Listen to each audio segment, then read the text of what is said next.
అన్ని భాషలకు మూలం సంస్కృత భాష. అత్యంత ప్రాచీనమైన ఈ భాష సాక్షాత్తు దేవతలు మాట్లాడేటటువంటి భాష ఈ సంస్కృత భాషగా మనం చూస్తూ ఉంటాం. ఇట్లాంటి ప్రాచీనమైనటువంటి సంస్కృత భాషను పునరుజ్జీవింపజేస్తూ తిరుపతిలోని రాష్ట్రీయ సంస్కృత విశ్వవిద్యాలయం అనేక మంది విద్యార్థులను సుశిక్షితులైన భావి భారత సంస్కృత విద్యార్థులుగా తయారు చేస్తోంది.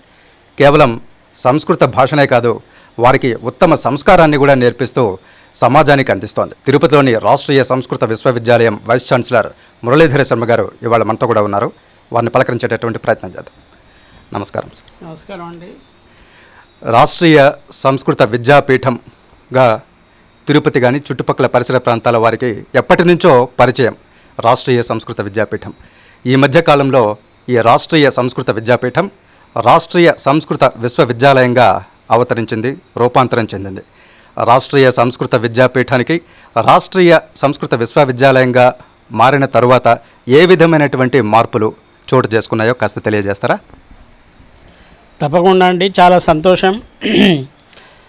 1961లో కేంద్ర ప్రభుత్వం చేత కేంద్రీయ సంస్కృత విద్యాపీఠంగా స్థాపింపబడినటువంటి ఈ రాష్ట్రీయ సంస్కృత విశ్వవిద్యాలయం 1987లో డీమ్డ్ యూనివర్సిటీగా రాష్ట్రీయ సంస్కృత విద్యాపీఠంగా రూపాంతరం చెందింది.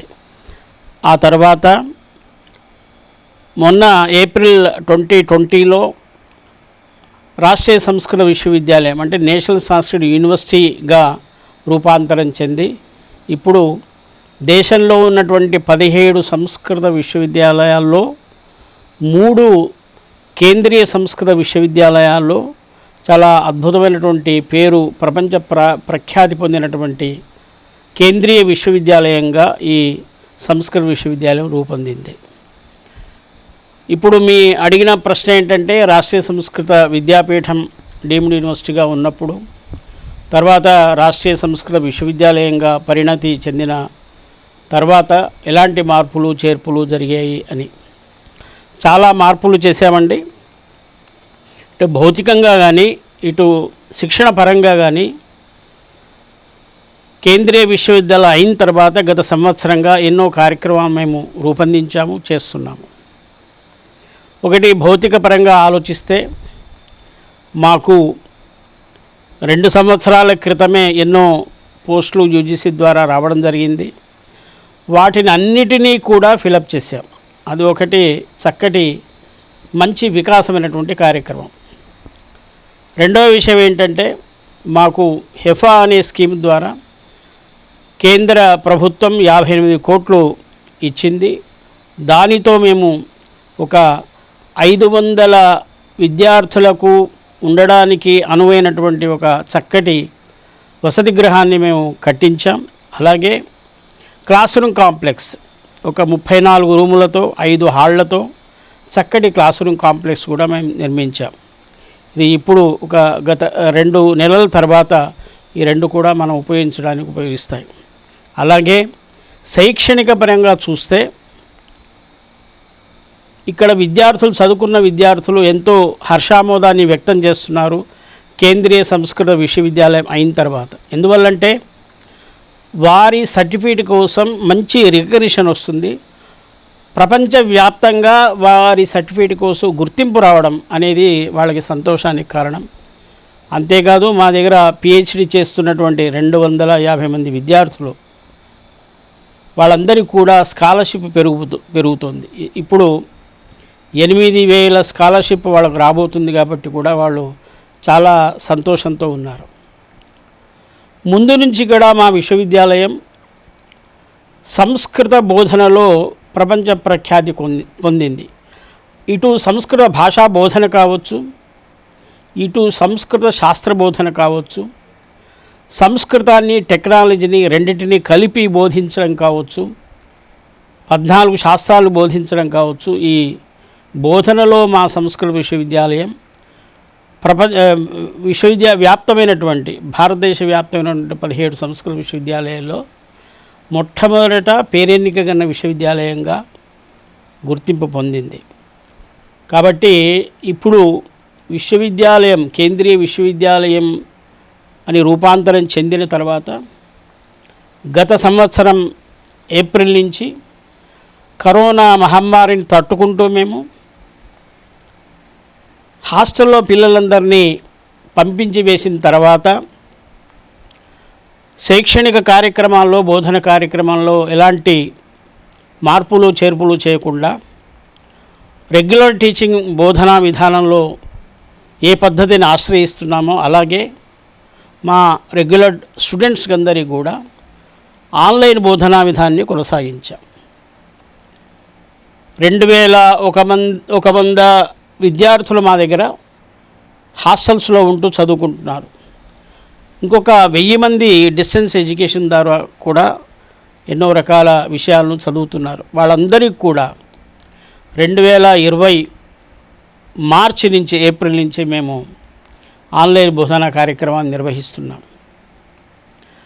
ప్రతిరోజు కూడా క్లాసులు ఎలా జరుగుతున్నాయి, ఏ ఫ్యాకల్టీ ఏ టీచరు ఏ క్లాసుకు వెళ్తున్నారు, ఎంతమంది విద్యార్థులు తరగతికి అటెండ్ అవుతున్నారు అనేది నేను పర్టికులర్గా మొబైల్ ద్వారా నేను వాటిని మానిటర్ చేస్తూ ఉంటాను.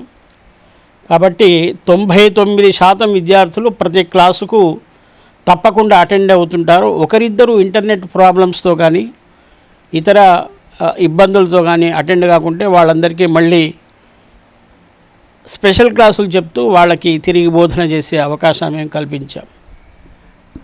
సార్, ఇంత పెద్ద సువిశాల క్షేత్రంలో రాష్ట్రీయ సంస్కృత విశ్వవిద్యాలయం నెలకొల్పబడి ఉంది. ఇప్పుడు ఉన్నటువంటి కోవిడ్-19 నావెల్ కరోనా వైరస్ కారణంగా ఇంత పెద్ద భవంతులు ఉన్నా కానీ తరగతి గదులు ఉన్నా కానీ ఎవరూ కూడా ఇక్కడికి వచ్చి చదువుకునేటటువంటి పరిస్థితి లేదు. వారికి అంతర్జాల మాధ్యమం ద్వారానే బోధిస్తున్నాము అని చెప్తున్నారు.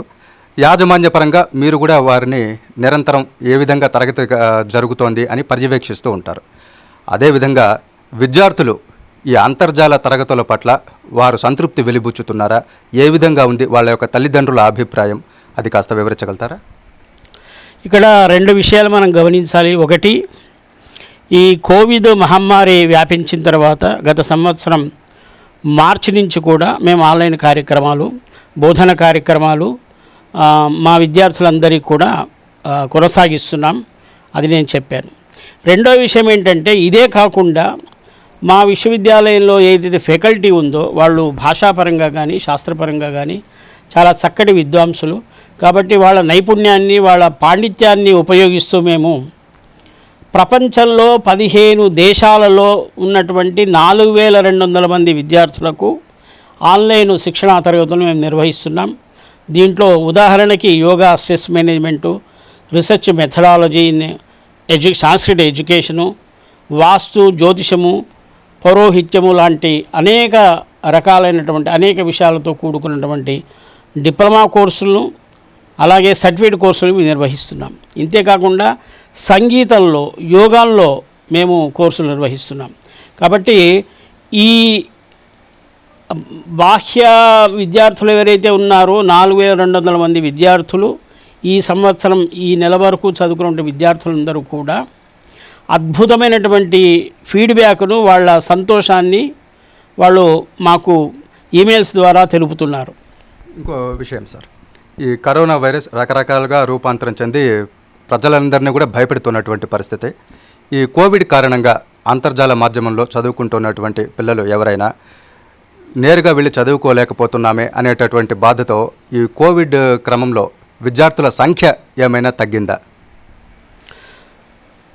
ఇప్పుడు కోవిడ్ మహమ్మారి కారణంగా అనేక విశ్వవిద్యాలయాలు చాలా స్తబ్దంగా ఉండొచ్చు, కానీ మేము పూర్తిగా జాగరూకులమై ఆన్లైన్ బోధనలో మా శక్తిని ఏదో నిరూపించుకున్నందువల్లనే ఇప్పుడు గత సంవత్సరం నుంచి ఈ జూలై వరకు కూడా 4200 మంది 15 దేశాల నుంచి విద్యార్థులు చదువుకున్నారు. దానివల్ల తిరుపతిలో ఉన్నటువంటి మా సంస్కృత విశ్వవిద్యాలయం ఇప్పుడు నిజంగా విశ్వవిద్యాలయం అంటే విశ్వవ్యాప్తమైనటువంటి విశ్వవిద్యాలయంగా తయారైంది. ఇప్పుడు మళ్ళీ మేము అందరికీ కూడా ఆ సర్టిఫికేట్ కోర్సు, డిప్లొమా కోర్సులు నిర్వహించి వాళ్ళందరికీ కూడా మేము పరీక్షలు పెట్టాం, సర్టిఫికేట్స్ కూడా ఇస్తున్నాం.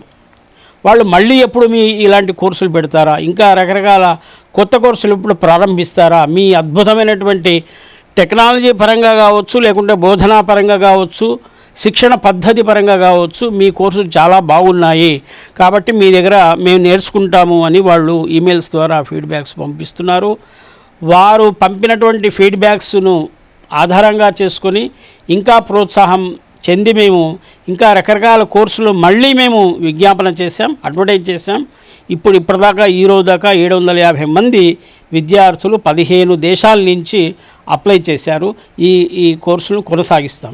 కాబట్టి ఇటు మా విద్యార్థులు రెగ్యులర్ స్టూడెంట్స్ కావచ్చు, ఇటు సర్టిఫికేట్స్ డిప్లొమా కోర్సుకున్నటువంటి విదేశ విద్యార్థులు కావచ్చు, చాలా మా బోధనా తరగతుల వల్ల చాలా సంతృప్తితో ఉన్నారు. ఇంకా వాళ్ళల్లో కొత్త కోర్సులు నేర్చుకోవడానికి ఒక తహతహ బయలుదేరింది. సార్, ప్రత్యేకించి సంగీతానికి, నృత్యానికి తిరుమల తిరుపతి దేవస్థానం వారు ఒక ప్రత్యేకమైనటువంటి కళాశాలనే ఏర్పాటు చేసినారు తిరుపతి బాలాజీ కాలనీలో. అదేవిధంగా మరోవైపు శ్రీ పద్మావతి మహిళా విశ్వవిద్యాలయంలో వారు కూడా సంగీతానికి, నృత్యానికి ప్రత్యేక విభాగాలను ఏర్పాటు చేసి రెగ్యులర్ స్టడీస్తో పాటు సంగీతం, నృత్యాన్ని కూడా వాళ్ళు ప్రోత్సహిస్తూ దానికి ఒక విభాగాలను ప్రత్యేకంగా కేటాయించి ఉన్నారు. ఇప్పుడు రాష్ట్రీయ సంస్కృత విశ్వవిద్యాలయంలో ఇన్ని కళాశాలలు ఉన్నప్పటికీ ఇక్కడ కూడా మీరు సంగీతం పట్ల, నృత్యం పట్ల ప్రజలను ప్రోత్సహించాలి, ఇక్కడ ఉన్నటువంటి విద్యార్థులను ఉత్సాహపరచాలి అనేటటువంటి సంకల్పం ఏ విధంగా కలిగింది మీకు? మంచి ప్రశ్న వేశారండి. సంగీతమపి సాహిత్యం సరస్వత్యాః కుచద్వయం అని సంస్కృతంలో ఒక సూక్తి ఉంది. అమ్మవారి స్తనములు ఒకటి సంగీతం, ఒకటి సాహిత్యం. సంస్కృతము, సంగీతము వేరువేరుగా మనం చూడకూడదు. సంగీతంలో ఉన్నటువంటి ప్రామాణిక గ్రంథాలన్నీ కూడా సంస్కృత భాషలోనే ఉన్నాయి. కాబట్టి సంస్కృత భాష లేకుండా సంగీతపరమైన బోధనా పద్ధతులు ప్రామాణికం కాదు. ఇక మీ ప్రశ్న ఏంటంటే ఇతర విశ్వవిద్యాలయాల్లో, తర్వాత సంగీత కళాశాలలో, టీటీడీ శిక్షణ సంస్థల్లో సంగీతం ఉంది కాబట్టి మీరు పెట్టడం వల్ల ప్రయోజనం ఏమిటి అని.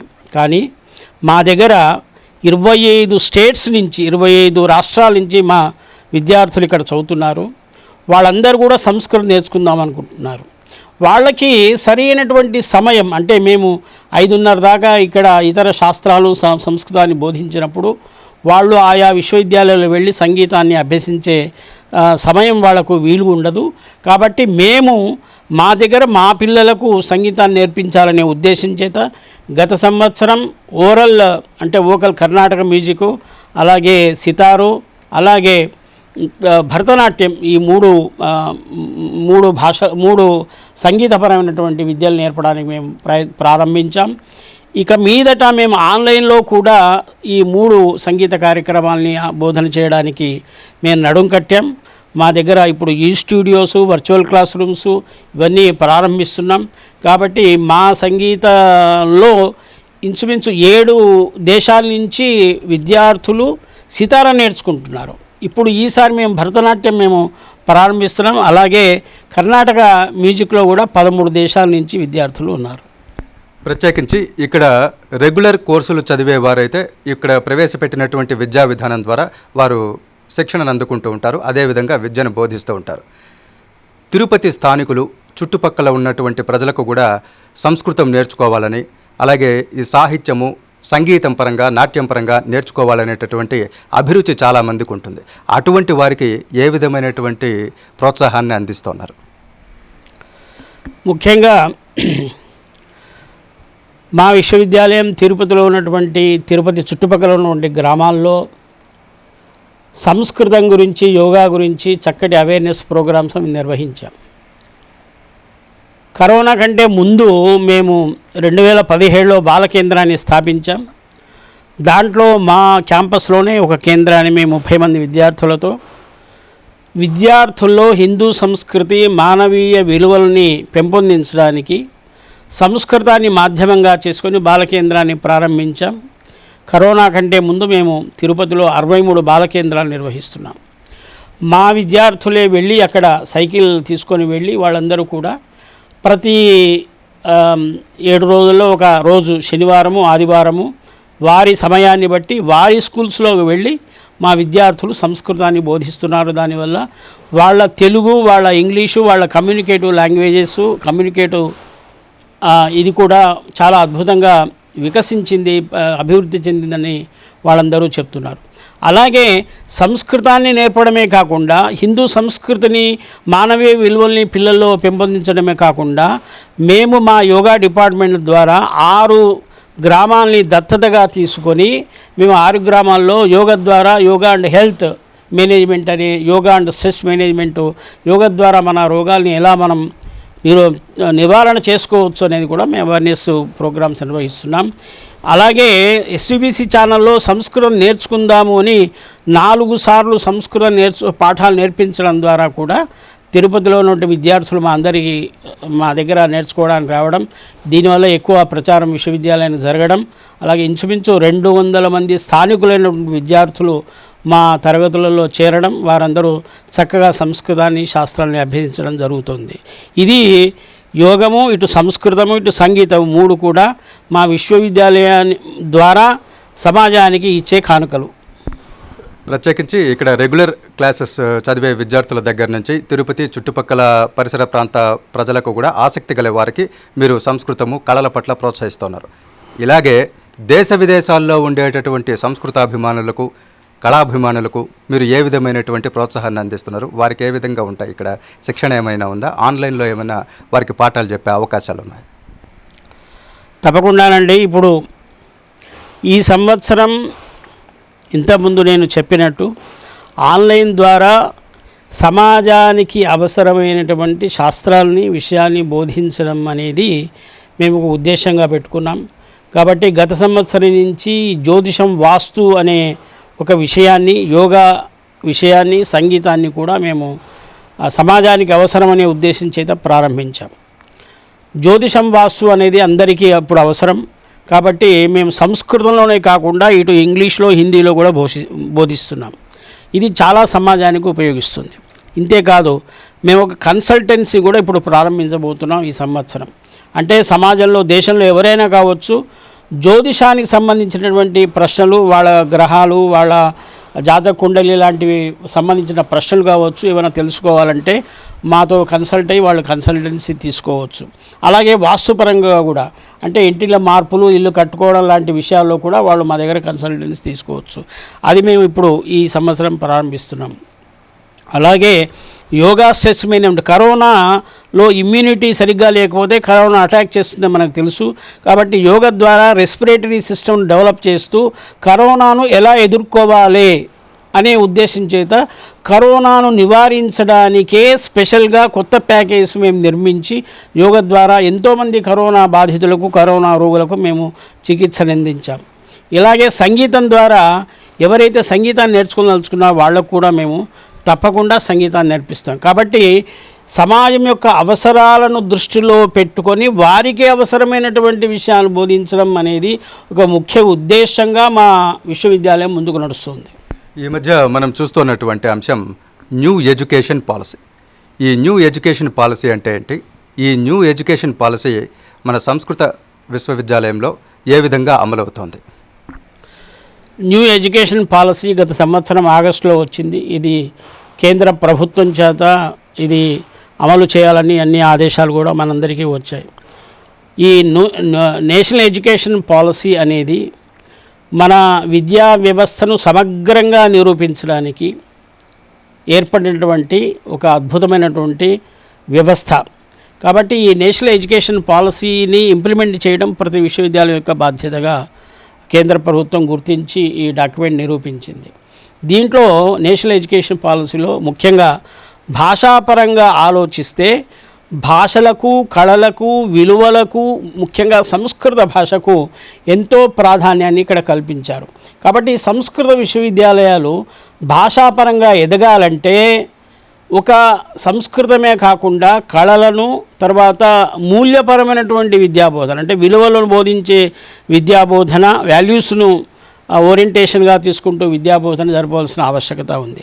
అలాగే నేషనల్ ఎడ్యుకేషన్ పాలసీ టెక్నాలజీని ఉపయోగిస్తూ ఎడ్యుకేషన్ కొనసాగించాలి. ఎందువల్లంటే కరోనా లాంటి రకరకాల మహమ్మారులు వచ్చే అవకాశం ఉంది. కాబట్టి విద్యను విశ్వవ్యాప్తం చేయడానికి టెక్నాలజీ ఉపయోగించాలి అని టెక్నాలజీ మీద ఎక్కువగా స్ట్రెస్ చేసి చెప్తోంది. కాబట్టి మేము మా విశ్వవిద్యాలయంలో టెక్నాలజీని చక్కగా ఉపయోగించుకుంటూ మేము ఆన్లైన్ క్లాసెస్ అవన్నీ నడుపుతున్నాం. అలాగే నేషనల్ ఎడ్యుకేషన్ పాలసీ ఇంటిగ్రేటెడ్ సిస్టమ్ను బోధిస్తుంది. అంటే విద్యార్థులకు అనువైన విధంగా వాళ్ళు ఎప్పుడైనా రావచ్చు, ఎప్పుడైనా వెళ్ళొచ్చు. అంటే మల్టీగా వెళ్ళిపోవడం అనేది, మల్టీ ఎంట్రన్స్ మల్టీ ఎగ్జిట్ అనేది వాళ్ళు పెట్టారు. మేము స్లోగా ఒక ఫేజ్ వైజ్ వెంచర్గా ఈసారి 4 సంవత్సరాల డిగ్రీ కోర్సు మేము స్టార్ట్ చేస్తున్నాం. అంటే 4 సంవత్సరాల డిగ్రీ కోర్సును ప్రారంభిస్తూ 5వ సంవత్సరంలో వాడు ఒక్క సంవత్సరం మాత్రమే పీజీ చదివి రీసెర్చ్ ప్రోగ్రాం వెళ్ళడానికి అవకాశం ఉంది. అది నేషనల్ ఎడ్యుకేషన్ పాలసీ దానికి అవకాశాన్ని కల్పిస్తుంది. కాబట్టి నేషనల్ ఎడ్యుకేషన్ పాలసీ అనేది కేంద్ర ప్రభుత్వం చేత మనకు ఇవ్వబడినటువంటి ఒక అద్భుతమైన వరమని నేను భావిస్తున్నాను. ముఖ్యంగా సంస్కృతానికి ఇది అద్భుతమైనటువంటి వరం. ఎందువల్లంటే సంస్కృత భాషకు, తర్వాత ఇతర భాషలకు, కమ్యూనికేటివ్ స్కిల్స్కి చాలా చక్కటి అవకాశం దీంట్లో కల్పించారు. సార్, ఎన్ఈపిలో ప్రత్యేకించి ఇతర సంస్థల సహయోగంతో కలిసి పనిచేయాలి అన్నటువంటి ఒక నిబంధన ఉంది. ఈ దిశగా ఏవైనా ప్రయత్నాలు సాగిస్తున్నారా? తప్పకుండా అండి. ఇప్పుడు ఇతర సంస్థలతో సంబంధం ఎంఓయూ ఎందుకంటే మల్టీ ఎగ్జిట్ మల్టీ ఎంట్రీస్ అనేది ఎప్పుడు ఏర్పడుతుందంటే ఇక్కడ చదువుకున్నటువంటి విద్యార్థి ఒక సంవత్సరం తర్వాత ఇతర విశ్వవిద్యాలయాలు చదువుకోవడానికి వెళితే అక్కడ ఇలాంటి వ్యవస్థ ఉండాలి, వాళ్ళు దీన్ని యాక్సెప్ట్ చేయాలి. అలాగే ఇతర సంస్థల్లో చదువుకొని 1 సంవత్సరం 2 సంవత్సరాలు చదువుకున్నటువంటి విద్యార్థి 3వ సంవత్సరం ఇక్కడ చదువుకోవాలంటే ఇక్కడ వసతి ఉండాలి, అంటే ఇక్కడ అలాంటి అవకాశం ఉండాలి. కాబట్టి ఇది multi exit multi entrance multi exit అనేది ఇది మనం ఈ వెంచర్ చేయాలంటే, దీన్ని ఫేజ్ వైజ్ చేయాలంటే ఖచ్చితంగా ఇతర విశ్వవిద్యాలయాలతో మనం ఎంఓయూ చేసుకోవాల్సిన అవసరం ఉంది. కాబట్టి స్లోగా మనం ఎంఓయూ చేసుకుంటూ ఫేజ్ వైజ్ మేనర్లో ఒక 2-3 సంవత్సరాల్లో ఈ ప్రకల్పం ఏదైతే ఉందో దీన్ని మేము ప్రారంభిస్తాం. ఈ సంవత్సరం అయితే మల్టీ ఎంట్రీ మల్టీ ఎగ్జిట్ మేము ప్రారంభించలేదు, కానీ మేము 4 years కోర్స్ అనేది మేము ప్రారంభించబోతున్నాం. ప్రత్యేకించి ఇక్కడ చదువుకునేటటువంటి సంస్కృత విద్యార్థులు ఆప్షనల్ సబ్జెక్ట్స్ గాను రెగ్యులర్ సబ్జెక్ట్స్ గాను తెలుగు, ఇంగ్లీషు అవన్నీ కూడా మీరు బోధిస్తూ ఉంటారు. వాళ్ళందరూ ఈ సంగీతం, నాట్యం ఖచ్చితంగా నేర్చుకుంటారా? దానికి ఏమైనా ఆప్షనల్ సబ్జెక్ట్స్గా మీరు దాన్ని వాళ్ళకు అందిస్తున్నారా? సంగీతం కావచ్చు, నాట్యం కావచ్చు, యోగా కావచ్చు, ఇవన్నీ ఆప్షనల్ సబ్జెక్టుగా మేము పెట్టుకున్నాం. ఇంతే ఆప్షనల్ సబ్జెక్టే కాకుండా మా దగ్గర సాయంకాలం చదువుకోవడానికి ఇవన్నీ సర్టిఫికేట్ కోర్సుగా కూడా ఉపయోగిస్తున్నాం. కాబట్టి ఒక డిగ్రీ చదివే విద్యార్థి, ఒక పీజీ చదివే విద్యార్థి, ఒక ప్రాక్శాస్త్రి చదివే ఎంట్రీలో ప్రవేశించినటువంటి విద్యార్థి అటు అది చదువుకుంటూనే ఇక్కడ సర్టిఫికేట్ కోర్సు సాయంకాలం చేయొచ్చు. అంటే యోగాలో వాడు సర్టిఫికేట్ కోర్సు చేయాలంటే సాయంకాలం హాయిగా యోగాభ్యాసం చేస్తూ సర్టిఫికేట్ సంపాదించవచ్చు. అలాగే పీజీ విద్యార్థి పీజీ డిప్లొమా చేయొచ్చు. అలాంటి అవకాశాలు మేము విద్యార్థులందరికీ కూడా కల్పించాం. కాబట్టి అవి ఆప్షనల్ కోర్సెస్ ఉన్నాయి. అలా కాకుండా ఇంకా యోగా కోర్సెస్ కూడా ఉన్నాయి. సర్టిఫికేట్ కోర్సు కాకుండా ఆప్షనల్ సబ్జెక్టే కాకుండా మా దగ్గర యోగా కోర్సు, పీజీ డిప్లొమా కూడా ఉంది, ఎంఎస్సి, బీఎస్సీ, ఎంఎస్సి కోర్సెస్ కూడా ఉన్నాయి. ఆ కోర్సెస్లో యోగా శాస్త్రం కంపల్సరీగా మేము బోధిస్తున్నాం. ప్రత్యేకించి ఇప్పుడున్న విద్యా విధానంలో చూస్తే ఎల్కేజీ నుండి 10th క్లాస్ దాకా ఎటువంటి ఆలోచన లేకుండా తమ పిల్లల్ని చదివిస్తూ ఉంటారు తల్లిదండ్రులు. ఒకసారి 10వ తరగతి అయిన తర్వాత అటు ఇంటర్మీడియట్ ఎంపీసీ, బైపీసీ అని చెప్పి వెళ్ళిపోతూ ఉంటారు. కొంతమంది పాలిటెక్నిక్ అని చెప్పి వెళ్తూ ఉంటారు. అటువంటి వాళ్ళు ఈ సంస్కృత విశ్వవిద్యాలయంలో ప్రాక్ శాస్త్రి అని ఇంటర్మీడియట్ ఈక్వివాలెంట్ కోర్సు కూడా ఉంది, ప్రాక్ శాస్త్రి అని. ఈ సంస్కృత విద్య వైపు ఆకర్షితులను చేయడానికి ఏ విధమైనటువంటి ప్రభావాన్ని చూపిస్తారు వాళ్ళ మీద? చక్కటి ప్రశ్న వేశారండి. ఇంతకుముందు చెప్పినట్టు అది తెలుగు భాష కావచ్చు, భారతీయ భాషలు ఏ భాష అయినా కావచ్చు, సంస్కృతం నేర్చుకుంటే అది బాగా ఆ భాషలు రిఫైన్ అవుతాయి. అవి మంచి పరిణతి సాధించవచ్చు పిల్లలు సంస్కృతం నేర్చుకోవడం ద్వారా. కాబట్టి సంస్కృతంలో కమ్యూనికేటివ్ స్కిల్స్ డెవలప్ చేయడానికి, ముఖ్యంగా మన విద్యాబోధనలో చూస్తుంటే కమ్యూనికేట్స్, అది ఇంగ్లీష్ కావచ్చు, తెలుగు కావచ్చు, ఇంకా ఇతర భాష అయినా కావచ్చు, మన విద్యాబోధనలో విద్యాలయాల్లో విద్యార్థులలో కమ్యూనికేటివ్ స్కిల్స్ని డెవలప్ చేయడానికి సెపరేట్గా ఎలాంటి క్లాసులు నిర్వహించడం లేదు. కాకపోతే మేము బాలకేంద్రాల ద్వారా సంస్కృతాన్ని బోధించడం ద్వారా పిల్లల్లో కమ్యూనికేటివ్ స్కిల్స్ డెవలప్ చేయడానికి చాలా ప్రయత్నాలు చేశాం. దానివల్ల ఏంటంటే సంస్కృతం నేర్చుకోవడం ద్వారా మా దగ్గర నేర్చుకున్నటువంటి పిల్లలు, బాలకేంద్రాల్లో అభ్యసించినటువంటి పిల్లలందరి తెలుగు బాగుపడ్డది. మేము సంస్కృతం నేర్పిస్తుంటే వాళ్ళ తెలుగు రిఫైన్ అయింది, వాళ్ళ ఇంగ్లీష్ రిఫైన్ అయింది. వాళ్ళ తల్లిదండ్రులు ఇచ్చే ఫీడ్బ్యాక్ వల్ల మాకు తెలిసింది ఏంటంటే వాళ్ళల్లో ఇన్ఫీరియారిటీ కాంప్లెక్స్ పోయి చక్కగా మాట్లాడుతున్నారు, చక్కటి తెలుగు మాట్లాడుతున్నారు, చక్కటి ఇంగ్లీష్ మాట్లాడుతున్నారు. కాబట్టి ఈ ఆత్మవిశ్వాసాన్ని పెంపొందించడం అనేది ఈ బాలకేంద్రం ద్వారా, సంస్కృతం నేర్చుకోవడం ద్వారా కమ్యూనికేటివ్ స్కిల్స్ డెవలప్ చేయడానికి కావాల్సిన అవకాశాలు ఆ తరగతి గదిలో ఇవ్వడం ద్వారా పిల్లల్లో చక్కగా జరిగింది. దాని ద్వారా పిల్లలందరూ కూడా ఆకర్షితులై మా దగ్గరికి సంస్కృతం నేర్చుకోవడానికి వస్తున్నారు. 10వ తరగతి పూర్తయిన వెంటనే తల్లిదండ్రులందరూ కూడా తమ పిల్లల్ని ఎంపీసీ చేర్పించడం, ఆ తర్వాత వాళ్ళని బీటెక్ చేర్పించడం, అట్లా చదువుకుంటేనే ఆ విద్యా విధానంలో కొనసాగితేనే వాళ్ళు ఏ సాఫ్ట్వేర్ ఇంజనీరు అయ్యి వాళ్ళ కాళ్ళ మీద వాళ్ళు నిలబడగలరు, బాగా డబ్బులు సంపాదించగలరు అన్నటువంటి భావం ప్రతి ఒక్క తల్లిదండ్రుల్లోనూ ఎక్కువగా ఉంది ఈ మధ్య.